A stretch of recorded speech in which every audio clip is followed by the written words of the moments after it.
Bueno, pues hoy en este programa especial per San Jorge hablamos con Agustín Lores. ¿Qué tal? ¿Cómo estás, Agustín? Hola, ¿qué tal? Buenos Bienvenido una días. semana más. Bueno, y vamos a mirar nuestra historia, la historia de Aragón, ya que tenemos muy cerca esa festividad, Día de San Jorge, día de nuestra comunidad autónoma, y lo vamos a hacer a través de la campana de Huesca. ¿Por dónde empezamos? Explicando Eh, si algo de la historia, explicando si es historia o leyenda esa campana de Huesca.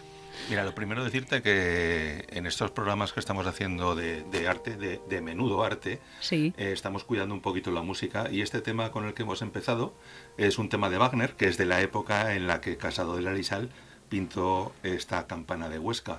Es la muerte de Sigfrido, un tema épico de Wagner que da un poco de miedo también y que han usado un montón de compositores para sus películas. Por ejemplo, está en la Excalibur de John Burman y seguro que muchos reconoceréis algo del Señor de los Anillos en los temas de Wagner. Bueno, pues con esto hemos empezado, ¿no? Con la muerte de Sigfrido de Wagner para ambientar esta campana trágica que se montó Ramiro el Monje en Huesca y que nos ha hecho tan famosos a nivel mundial. ¿Historia o leyenda? Historia o leyenda, qué ¿Qué buena diríamos? pregunta. Pues mira, las dos cosas. Pero básicamente lo que nosotros conocemos es una leyenda que se remonta a mucho tiempo, se remonta a tiempos de los egipcios y de los griegos, y en fin, que hay un montón de leyendas de esta historia de un hombre despechado que para entender lo que tiene que hacer cortan o trigo o coles o rosas, en fin, hay distintas versiones.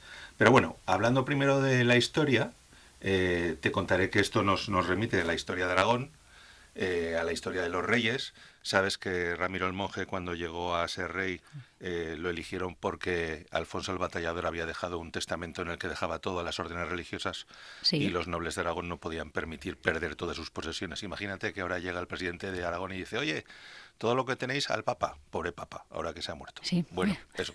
Pero imagínate que dicen eso. ¿Tú qué crees que diría aquí el personal? Pues que no, Que claro, de qué claro. vamos, ¿no? Sí. Pues eso, pues Eso es eso lo que mismo. pasó, básicamente. Exactamente, básicamente pasó eso. Entonces eligieron al siguiente hermano, que era el tercero, que nunca jamás habría soñado con que llegaría a tener que ser rey, que estaba destinado a la iglesia, como era costumbre en la época medieval. El Mm. segundo, el segundo hermano solía ir a las órdenes al ejército, como así fue.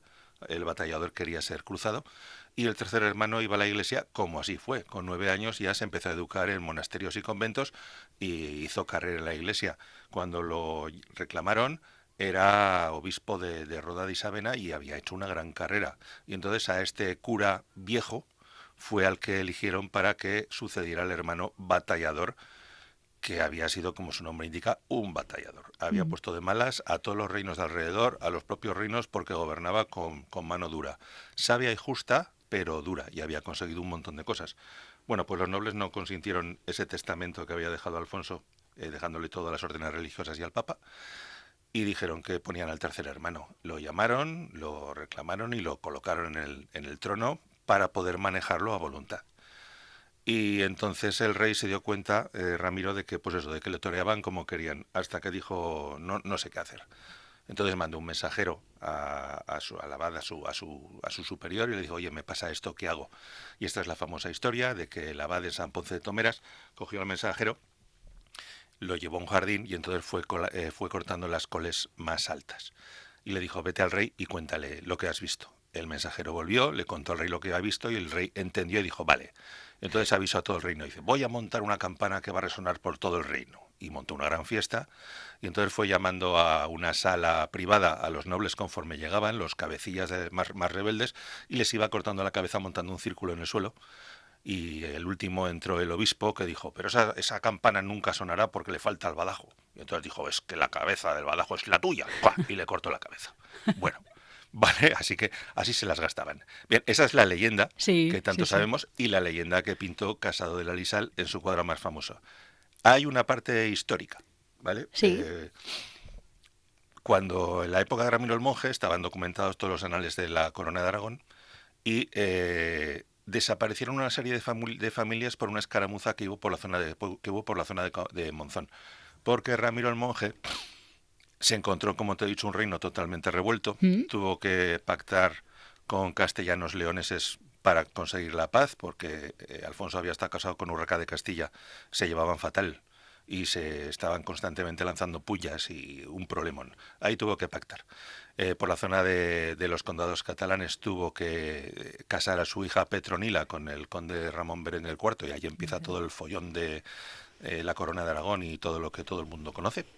Y por la parte de abajo tuvo que pactar con todas las taifas musulmanas para que hubiera paz. Entonces esos nobles de Monzón se saltaron la paz atacando una caravana de comerciantes, y lo que hizo Alfonso fue darles una elección al estilo medieval. Acabó con ellos y con sus familias. Se sabe esto porque de un año para otro desaparecieron de esos registros las familias completas de una serie de nobles rebeldes. Entonces esa es la parte histórica, ¿vale? Si alguien ha visto El Reino de los Cielos, pasa algo parecido cuando el rey de Jerusalén, Baduino, firma la paz con los musulmanes, y hay algunos cristianos que quieren la guerra y se rebelan así. Atacan una caravana de comerciantes. Yo no sé si lo sacaría Ridley Scott De aquí, inspirado en esta historia. Sí, bueno, pues esta es la parte de la corona de Aragón. Uh-huh. Y bueno, esa es la leyenda, y llegamos a una época, la época del romanticismo, cuando los pintores pintaban pintura de historia, porque había una nueva burguesía, había una nueva aristocracia que estaban ansiosos de leyendas épicas y hazañas y orgullo de la tierra, patria y todo eso. Entonces se pintaban cuadros en gran formato de pinturas de historia. Y aquí encontramos a José Casado de la Lisal, que era uno de esos grandes pintores que atacó la campana de Huesca, convirtiéndola en su obra emblemática. Uh-huh. La pintura de la historia es muy curiosa, a mí siempre me llama la atención, y en la exposición que hay ahora de Menudo Arte dentro del cuadro que podéis ver en Villahermosa, están enfrentados los nenúfares de Monet, ¿sí?, con la campana de Huesca de Casado de la Lisal. Bien, son casi contemporáneos.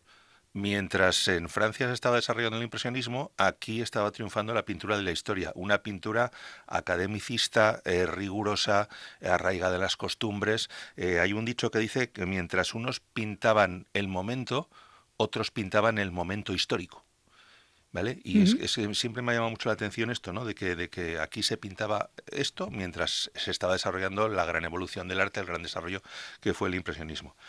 Y sí, porque enfrentadas son la noche y el día, ¿eh? Sí, ¿no? por eso están colocadas así en la exposición. Sí, sí, o sea, sí. En esta exposición se pueden ver cosas que no encontrarías en otro sitio, como ver, por ejemplo, la Gioconda frente al Grito, que muchos comparan también con la misma importancia simbólica, o esto que te digo, la campana de Huesca con los nenúfares de Monet, o ver juntos los fusilamientos con el Guernica, que es la misma temática y en muchas ocasiones los mismos desarrollos pictóricos.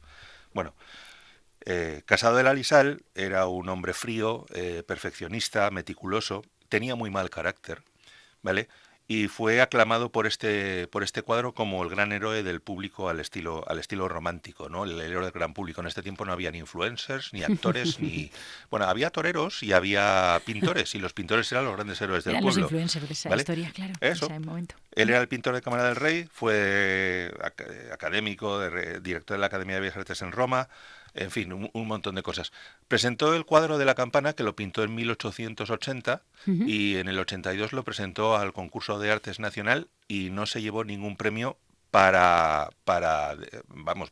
cabareo general de artistas y público que estaban admirados por el cuadro. De forma que hubo una iniciativa popular que recogieron una colecta y le hicieron una corona de oro y una placa, y el cuadro fue exhibido en escaparates, ¿vale? Porque todo el público quería este cuadro. Luego dio vueltas por Europa, triunfando en distintas galerías, en distintos concursos de arte, ¿vale? Y exposiciones, y fue tanto el éxito que cuando volvió a España el gobierno decidió comprarlo por iniciativa del rey, que dijo, cómprese, y entonces se compró. ¿Vale? Y hasta le dieron la orden de Isabel la Católica a José Casado de la Lisal. Por eso, de esta manera, entró a formar parte de las colecciones reales, que luego fueron el Museo del Prado, y el Museo del Prado lo ha dejado en depósito en el Ayuntamiento de Huesca. Aquí lo tenemos en depósito, o sea, la campana de Huesca no es nuestro, es del Museo del Prado. Yo siempre digo que si este cuadro estuviera en el Museo del Prado sería uno de los más visitados, porque es una genialidad de cuadro. Si lo veis a nivel pictórico, tiene una parte oscura, la parte de la izquierda, donde está el rey con ese perrazo enorme, que es el que aporta la violencia al cuadro. Si os dais cuenta, la violencia es el perro.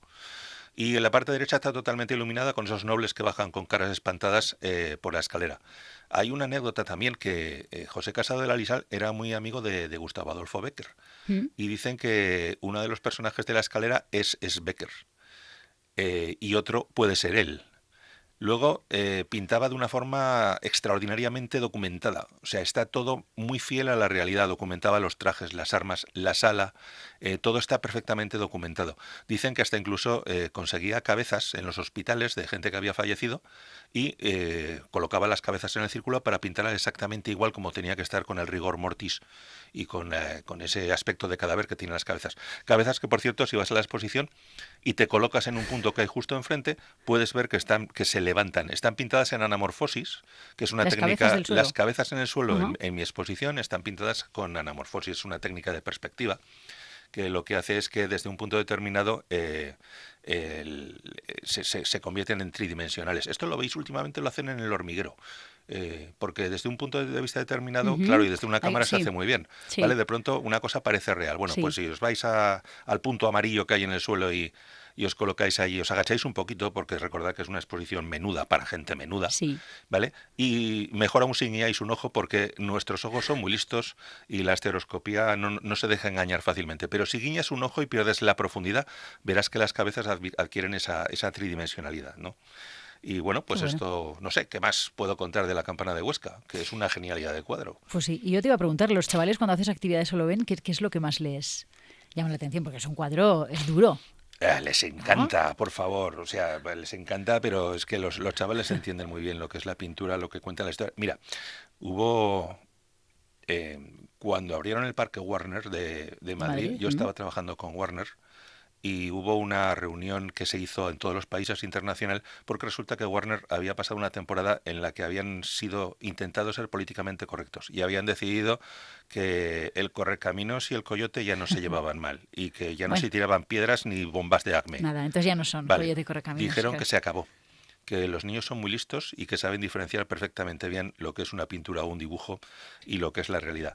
Entonces, salvando las distancias, cuando van a ver el cuadro de la Campana de Huesca, ven la barbaridad del cuadro, evidentemente, el momento histórico, esa violencia que te digo que transmite sobre todo el perro, esa zona de luz y de sombra que ayuda, ¿no? Todo este claroscuro ayuda a este momento tan trágico y dramático, y lo entienden muy bien. Les encanta la cabeza cortada. Es lo que más les gusta, la cabeza ahí colgando en la cuerda, el morbo, ¿vale? Que no hay forma de que se esté quieta porque todo el mundo que pasa le pega manotazo y bueno, y luego pues eso, ver la gracia de las cabezas cuando ven que se levantan y dicen, ¡hola, mira, sí, se levantan! Pues todo eso es muy chulo, mucha sangre. A los críos lo que haya sangre y por ahí les encanta. Pues en Fundación Ibercaja, muy cerquita además de esta emisora, aquí en el Palacio Villahermosa, está esa exposición Menudo Arte con, entre otros, esta Campana de Huesca. Les agradezco a Fundación Ibercaja y a Evoca, que también ha colaborado para que esto salga adelante, y a la cantidad de visitantes que está viendo, que está pasando un montón de gente. Aprovechen, señores, que se acaba hasta el 3 de abril. Claro que sí, 3 de mayo. 3 de mayo. Fuera 3 de abril ya no estábamos aquí. Eso, sí, perdón. Pues Agustín Lores, que muchas gracias por acompañarnos una semana más y que viva el arte. Muy bien, Alicia, muchas gracias.